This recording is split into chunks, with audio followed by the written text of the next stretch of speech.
अस्सलाम वालेकुम viewers, welcome to बात टीवी। शुमाली निस्फ कुरा इस वक्त सर्दी के लिए पेड़ में है और ठंडक के साथ दिन की रोशनी कम होती जा रही है।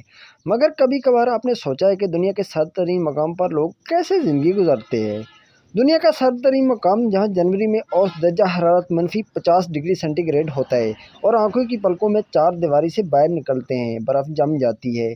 यहाँ घरों पर पाइप नहीं लगाए जाते क्योंकि पानी जमने से इनके फटने का डर होता है। गाड़ियाँ हमेशा चलती रहती हैं ताकि पेट्रोल जम ना सके। ये है रूस की रियासत साइबेरिया में वाक़िया ओमियाकोन, जहाँ 2018 में आगाज़ में दर्जा हरारत से गाह करने वाला इलेक्ट्रॉनिक थर्मामीटर -62 डिग्री सेंटीग्रेड पर फट गया था। ये वो गाँव है जहाँ -52 डिग्री सेंटीग्रेड पर भी स्कूल खुले रहते हैं। 1920 और 30 की दिहाई में यहाँ आबादी नहीं थी, बल्कि खाना बदोश यहाँ पर मौसम बहार में रुकते थे। फिर सोवियत हुकूमत ने इसे मुस्तकिल आबादी में तब्दील कर दिया। 1933 में यहाँ -67.7 सेंटीग्रेड दर्जा हरारत रिकॉर्ड किया गया था, जो शुमाली निस्फ कुरा में सबसे कम दर्जा हरारत तस्लीम किया जाता है। अगरचे जहाँ ठंडक से पलकें मंजमद हो जाती हैं, मगर रोज़मर्रा की ज़िंदगी रुकती नहीं है। यहाँ औसत दर्जा हरारत भी आमतौर पर -40 के इर्द गिर्द ही रहता है। इतनी सर्दी को सोचते हुए यहाँ इंसानी बस्ती का ख्याल नाकाबिल यकीन लगता है, मगर वहाँ अब भी लोग बसते हैं। मॉस्को से 7000 किलोमीटर दूर वाक़िया दुनिया का सर्दतरीन मकाम समझने वाला इस गाँव में 500 लोग मुकीम हैं। यहाँ के रहने वालों के पास मवेशी और माहीगीरी आमदनी के बड़े ज़राए हैं। फार्म्स में गाय तो मौजूद है, मगर वो जून से अक्टूबर तक दूध देती हैं, जबकि रेंडन वाहिद जानवर है जो यहाँ पाले जाते हैं।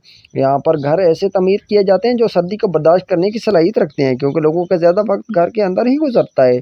जहाँ तक मछलियों की बात है, वो पानी से बाहर निकलते ही 20 सेकंड में मंजमद हो जाती हैं और इन्हें महफूज रखने के लिए रेफ्रिजरेटर की ज़रूरत नहीं होती, क्योंकि हवा का दर्जा हरारत इतना होता है जो मछली ख़राब ही नहीं होने देता। मगर इस काम का हिस्से बनने वाले को खुद को हर मुमकिन हद तक गर्म रखने की ज़रूरत होती है। एक सहाफ़ी के मुताबिक वहाँ तजारती सरगर्मियों को फिल्माते हुए मेरे हाथ मुंजमद हो गए और शदीद तकलीफ़ होने लगी।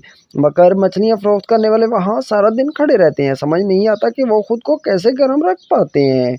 फ़ोटोग्राफ़र की शदीद ठंड को तख्लीकी अंदाज से इस्तेमाल करते हैं, जैसे कि इस तस्वीर में दिखाई दे रहा है। -41 सेंटीग्रेड में खींचा गया ये फ़ोटो इस्तेमाल भी नहीं हुआ। यहाँ के शदीद सर्द मौसम की वजह समंदर से बहुत ज़्यादा दूरी है, जबकि यहाँ सूरज की रोशनी से लुत्फ़अंदोज़ होने का मौका लोगों को साल के बेशतर हिस्सों में महज चंद घंटे के लिए मिलता है। ताहम गर्मियों कभी कभार दर्जा हरारत 30 सेंटीग्रेड तक पहुँच जाता है। मगर सबसे दिलचस्प ये है कि इस गांव का नाम ही जहां सर्दी से सब कुछ जम जाते हैं, मगर लोमियाकोन का मतलब है ऐसा पानी जो कभी जमता नहीं है। मगर कुछ ज़राए का कहना है कि दरहकीकत नाम का तलफ़्फ़ुज़ दुरुस्त नहीं है, बल्कि ये हमिया है, जिसका मतलब मुंजमद झील होता है। यह सतह समंदर से 350 मीटर बुलंदी पर वाक़िया है। लोगों ने इस जगह को नादरान पोल ऑफ कोल्ड की अर्फियत दी है। इस सर्दी ने इस पूरे गांव को वंडरलैंड में तब्दील कर दिया है। यहाँ दिसंबर में सूर्य की रोशनी सिर्फ 3 घंटे तक रहती है, जबकि जून में ये दौरानिया 21 घंटे तक होता है। मगर इन सब मुश्किलात के बावजूद सर्दियों में काफ़ी से इस खूबसूरती को देखने के लिए आते हैं और पलकों से जमने की परवाह नहीं करते। ये थी आज की मालूमात। मज़ीद इस तरह की अच्छी वीडियो देखने के लिए मेरा चैनल सब्सक्राइब कीजिए। अस्सलाम वालेकुम।